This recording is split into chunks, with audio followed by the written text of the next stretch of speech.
Hello, my name is Jake Land and today I'm going to be talking about cheating.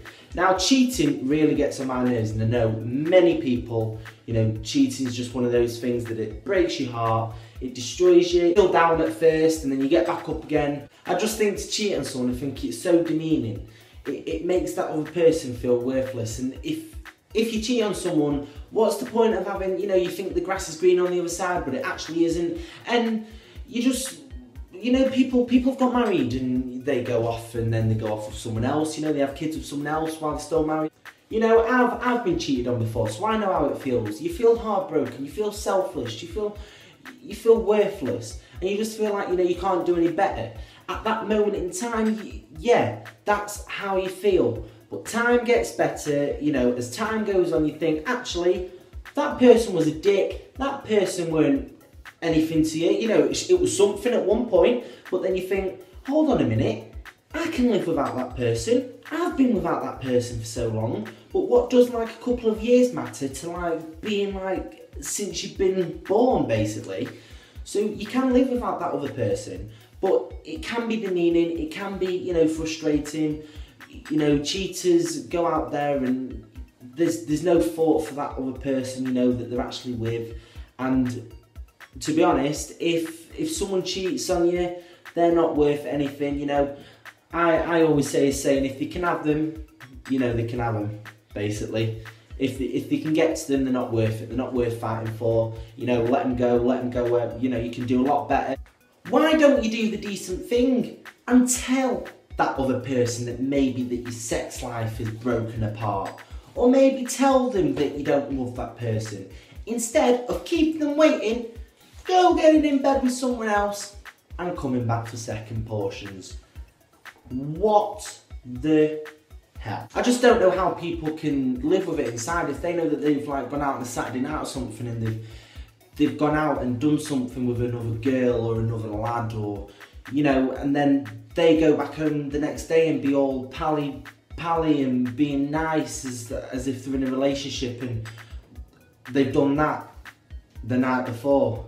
And it's like, how can you live with yourself? See, it would be much better if, when people do split up, that they can end it on good terms. They can make a friendship out of it. But instead, the other person needs the control inside and needs to keep goading and goading and goading and turning that situation into a big deal. Like when you finish them and stuff like that, and they send text after text and text, it's like, fuck off.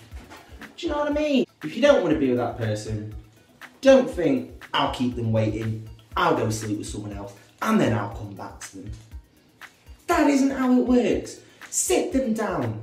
Tell them that things aren't working out.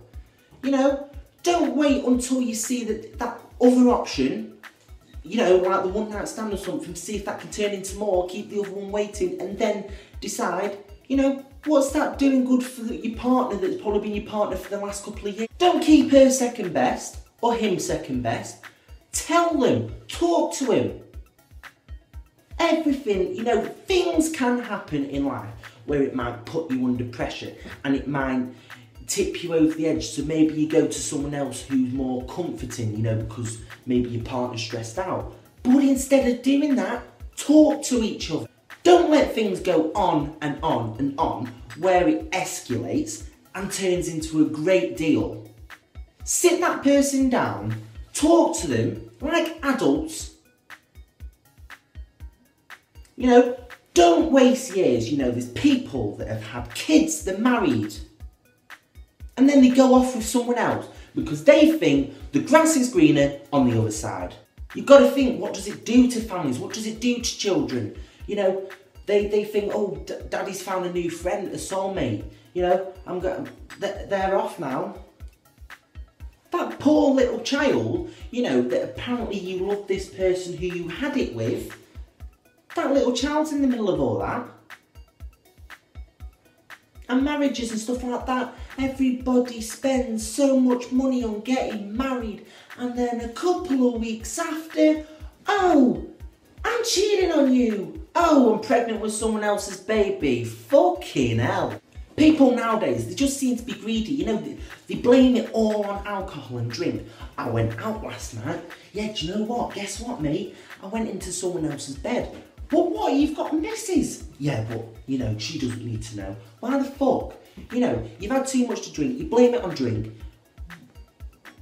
You know, anyone can have enough to drink, but it's no excuse. If you cheated, you've cheated. And that other person deserves better. That's all I'm going to say. Thank you very much, ladies and gentlemen. Thanks for watching Jateland.